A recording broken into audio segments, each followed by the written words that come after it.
Life is fine somehow, gotta regain control. City lights are shining in the night they call. Timnas Indonesia masih sering dianggap sebelah mata oleh rival-rival di grup C. Bukan tanpa alasan, peringkat FIFA kita memang yang terendah di antara penghuni grup ini. Tapi apakah peringkat segalanya? Performa Timnas Indonesia selama round 3 bisa dibilang juga belum konsisten dalam pengembangan permainannya. Kadang bermain bagus, kadang performanya menurun. Meskipun Timnas Indonesia saat ini berada di posisi ketiga, tapi perlu dicatat bahwa Timnas kita poinnya sama dengan 3 negara lain di bawah kita. Artinya kita belum menampilkan keunggulan dari yang lain dan bisa kapan saja disalip rival Timnas. Meskipun saat ini kita duduk di posisi ketiga, kenyataannya perolehan poin kita masih setara dengan 3 negara lainnya di bawah posisi kita. Artinya keunggulan kita belum terasa dominan dan posisi ini bisa tergeser kapan saja.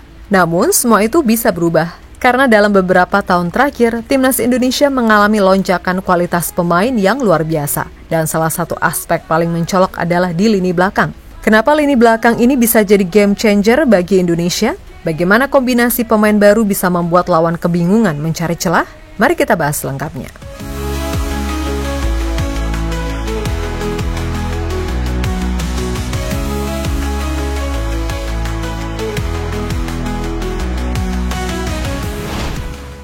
Di round 3 kualifikasi Piala Dunia, Timnas Indonesia berhasil menorehkan 6 poin dari 1 kali menang, 3 kali imbang, dan 2 kali kalah.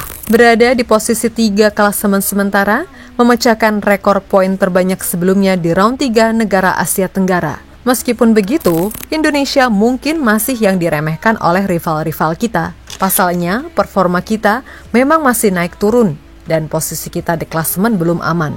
Namun, semua itu akan berubah. Sejak beberapa tahun terakhir, Timnas Indonesia mengalami perubahan signifikan dalam komposisi pemain. Jika dulu kita mengandalkan pemain-pemain lokal dengan kualitas seadanya di lini pertahanan, kini situasinya berbeda. Nama-nama besar dari kompetisi Eropa mulai merapat ke Timnas Indonesia. Salah satu sektor yang mendapat peningkatan paling drastis adalah lini belakang, yang kini diperkuat oleh Jesus, Kevin Dix, dan Misilkers. 3 pemain dengan pengalaman di kasta tertinggi sepak bola Eropa. Jesus berkarir di Serie A Italia bersama Venezia, dikenal sebagai bek dengan ketenangan luar biasa. Berpostur 1,90 meter, kuat dalam duel udara, dan memiliki kemampuan membaca permainan yang cerdas. Tidak hanya bertahan, tapi juga memiliki distribusi bola yang baik untuk membangun serangan dari belakang. Kemudian Kevin Dix, awalnya berkembang di Fiorentina, lalu bersinar di FC Copenhagen sebelum akhirnya direkrut oleh Borussia Mönchengladbach. Bek serba bisa yang bisa bermain sebagai bek tengah, bek kanan, bahkan gelandang bertahan, punya kemampuan membawa bola, passing presisi, dan agresif dalam membantu serangan. Lalu Misilkers, pemain belakang andalan FC Twente di Eredivisie Belanda, salah satu bek keturunan dengan nilai pasar tertinggi yang bisa dimiliki Timnas Indonesia. Memiliki umpan jauh akurat, kuat dalam duel 1 lawan 1, dan cerdas dalam membaca pergerakan lawan. Kombinasi 3 pilar ini adalah sama dengan lini belakang mengerikan. Jika sebelumnya, Timnas Indonesia sering kerepotan ketika menghadapi serangan balik lawan, kini situasi itu bisa berubah. Jesus bisa memimpin lini belakang, memutus serangan lawan, dan memulai build up dari belakang. Kevin Dix akan fleksibel, bisa naik membantu serangan atau bertahan dengan disiplin. Sedangkan Misilkers akan jadi benteng kokoh dalam pertahanan, cepat dalam duel, dan mampu mengirim umpan langsung ke lini depan. Ini adalah fondasi pertahanan modern yang tidak hanya fokus bertahan, tapi juga membangun serangan dari bawah. Tapi bagaimana mereka akan berfungsi dalam skema Timnas di bawah kepelatihan Kluivert?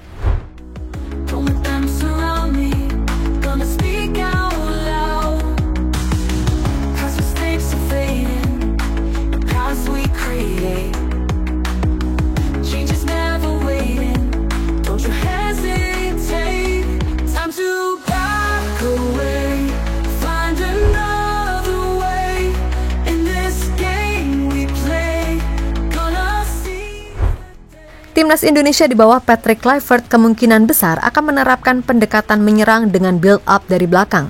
Ada 2 kemungkinan skema utama. Pertama, 3-4-3 dengan 3 back tengah dengan 2 wingback agresif. Di sini Jesus akan berperan sebagai komando lini belakang, pemutus serangan dan pengatur ritme. Kemudian Kevin Dix sebagai back kanan atau kanan tengah dengan fleksibilitas naik ke lini tengah saat menyerang. Sedangkan Mace Hilgers di sisi kiri menjadi pemutus serangan dan distributor bola panjang ke depan. Kedua 4-3-3 dengan 2 back tengah dan 2 fullback yang dinamis. Itses dan Hilgers sebagai duet back tengah. Keduanya kuat dalam duel udara dan distribusi bola. Kemudian Dix bisa beroperasi sebagai fullback kanan dibantu Verdonk di kiri, atau bisa menjadi gelandang bertahan tambahan, mendukung build up dan pressing tinggi.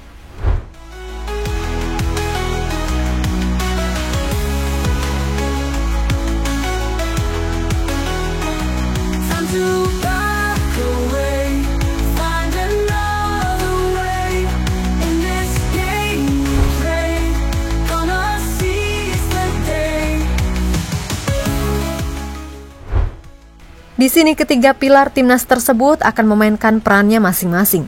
Jesus, ia akan menjadi pemimpin di jantung pertahanan. Che akan menjadi back tengah utama yang akan menjadi pilar utama di belakang. Ia punya ketenangan seperti back kelas Eropa yang tidak mudah panik saat ditekan lawan. Selain itu, ia bisa menjadi playmaker dari belakang, mengalirkan bola ke tengah atau ke fullback. Kemudian Kevin Dix akan jadi back multifungsi yang bisa naik ke tengah. Jika bermain dalam skema 3 back, Dix bisa menjadi back kanan yang naik ke lini tengah saat menyerang. Ia punya kecepatan, stamina, dan teknik dribbling yang baik, sehingga bisa membantu serangan tanpa mengorbankan pertahanan. Selain itu, ia bisa menjadi gelandang bertahan bayangan yang bisa turun ke belakang saat tim kehilangan bola. Sedangkan Mace akan menjadi kunci build up dan duet Itses. Mace bisa bermain sebagai back tengah di sisi kiri atau kanan. Ia punya kemampuan membaca pergerakan lawan, membuatnya sulit dilewati dalam situasi 1 lawan 1. Selain itu, ia bisa mengirimkan umpan panjang presisi ke lini serang dan menciptakan peluang serangan cepat.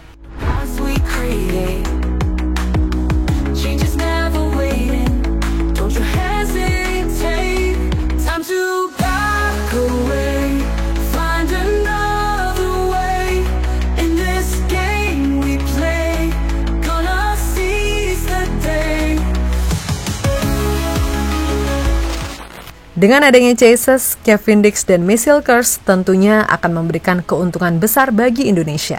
Pertama, tentunya pertahanan timnas kita tidak akan mudah ditembus.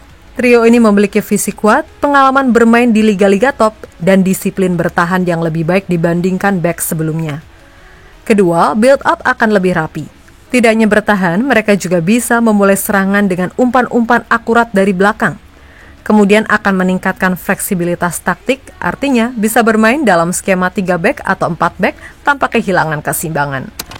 Dan terakhir adalah duel udara akan lebih dominan, dengan tinggi Itses 190 cm, Hilgers 185 cm, dan Dix 187 cm. Timnas pastinya akan lebih kuat dalam duel bola mati.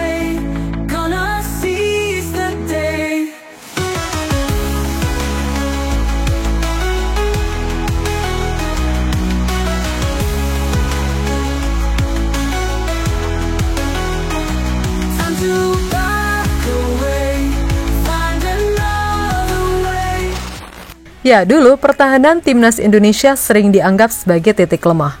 Tapi dengan kombinasi Jesus, Kevin Dix, dan Mace Hilgers, lini belakang kita bisa berubah menjadi benteng yang sulit ditembus. Bayangkan ketika Jesus memimpin dari belakang, ketika Kevin Dix naik membantu serangan, lalu cepat kembali bertahan. Ketika Mace Hilgers dengan tenang membangun permainan dari belakang. Ini bukan lagi timnas Indonesia yang gampang kebobolan. Ini adalah timnas dengan lini belakang solid yang siap bersaing di level Asia. Jadi apakah masih ada yang berani meremehkan kita?